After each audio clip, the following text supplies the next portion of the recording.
to be here.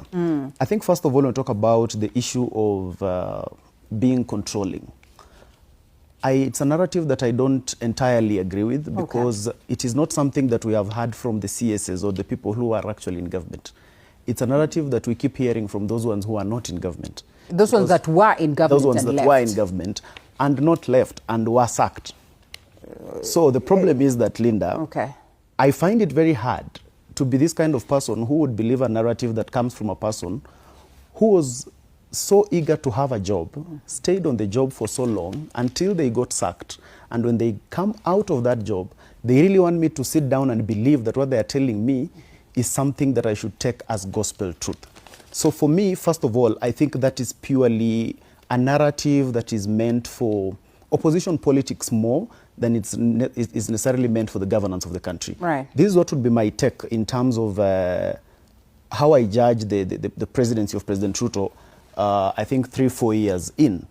One, I come from the background that I think when a government is in office, it must be challenged to function for the people and not made not to function for anyone at all.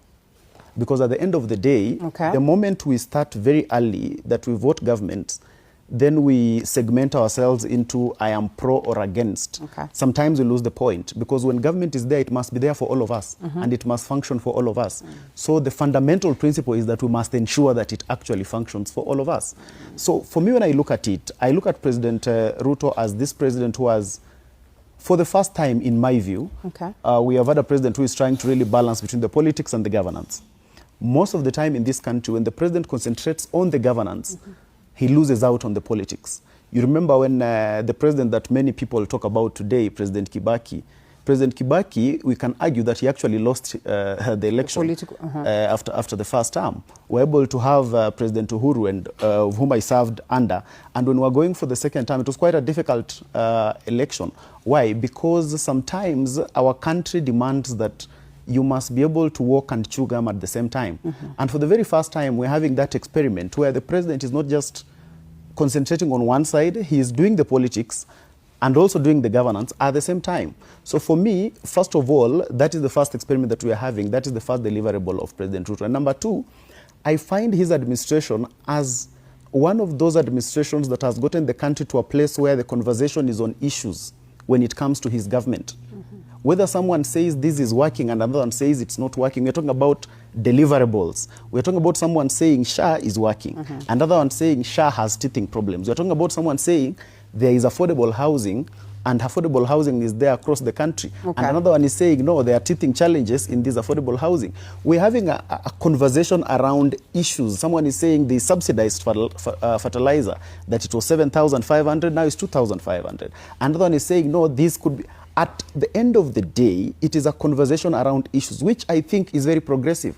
We are coming out of this scenario, Linda, where our conversations were always one on personality cult and ethnicity. Ethnicity was one of the things that the Kenya Kwanza administration, in my view, really did very well, even in defeating Azwa in Azimio at the time, in terms of how they shaped their narrative. It was about an agenda, a bottom-up economic transformation agenda. Now, that was able to really reduce the tribalism card in our election. Now, today, as we sit in 2026, heading to 2027, there's a lot of conversation around this is what President Ruto has done.